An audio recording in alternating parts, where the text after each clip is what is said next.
Now, our training partner is not beholden to us. We'd like to be able to say we're only going to allow ourselves into the Krieg on our terms. But unfortunately, our training partner is also trying to win.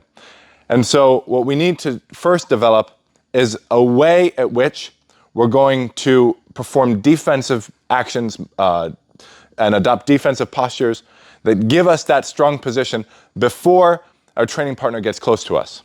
So we establish the line of the Zuffechten. I'll tell you the best rule of thumb for establishing the line of the Zuffechten is the distance at which my training partner can hit me with one step.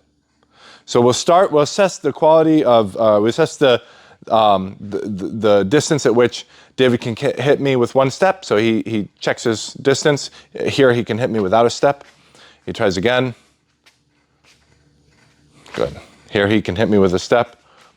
Can he hit me here? He can still hit me. So I have to step even further back. So now, try and hit me, David. So David can no longer hit me. I'm far enough away from David. Go back. I'm far enough away from David where I can be in a withdrawn posture. Any closer to this, I have to have already become strong before he enters. If I allow David to enter in a strong way, compelling motion on my part, as I bring my sword up, he's in a strong position and there's very little I can do, right? And so I have to look at David's posture and I have to see as soon as he looks to enter that I'm looking to find myself in a strong position before he gets there.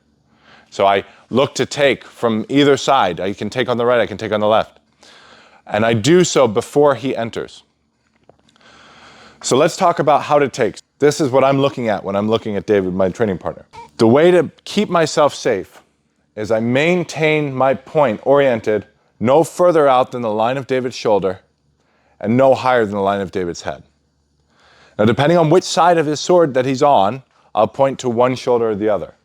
If his sword is on the left side of my sword, then I seek to point in this top corner so that my point is in line with both David's head and shoulder.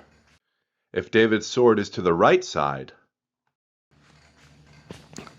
I cover David's sword, I push outward with mine, and I orient my point so it falls no farther away from his shoulder and no higher than his head. I do this because if I point too far outward, I give David an opportunity to retake on either side. So if David comes, grabs the sword, and I begin in the Sprechfenster position, back up a hair. So we're in the Zuffechten, get in the Zuffechten. There you go. And I begin the Sprechfenster position. If David strikes into me, I put my point no higher than his head, no farther out than his shoulder, and I orient the strength of my structure in that direction. If he cuts into me the other way, I point no higher than his head, no farther out than his shoulder. And notice, in both cases, I do very little to reorient my sword. If I'm covering on my left side, my sword is angled at 45 degrees, such that my fingernails are pointed to my left. I point at 45 degrees so that the right or the left quillin is around 730 and the right quillin is around 230, 130, 230, whatever that is, whatever the other one is. And so I have it here and I'm protected from David's actions. If he cuts to the other side, I remain in long point.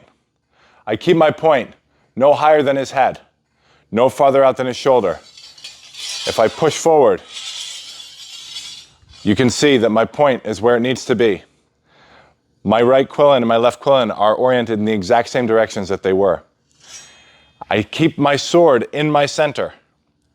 In all cases, I keep my sword in my center. But in this case, I'm keeping my point in line with my hilt and my chest. So my hilt, my hands, and my point all form a straight line in the direction of the cross-section between the line of David's shoulder and the line of his head. I can maintain a long point, put my strength out through my point in this way. And it leaves me very safe to take my offense if David were to enter this way. So again, David looks to enter the Südfechten, and before he does, I get my strong structure, forcing David, if he wants to take his offense, he has to do something to mitigate my sword, giving me the opening to strike Indes.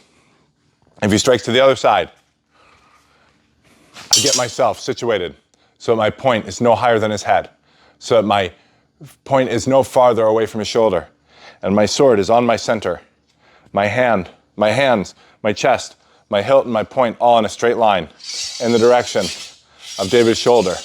And so now David needs to mitigate this if he wants to, leaving me an opening to strike Indes, his subsequent taker.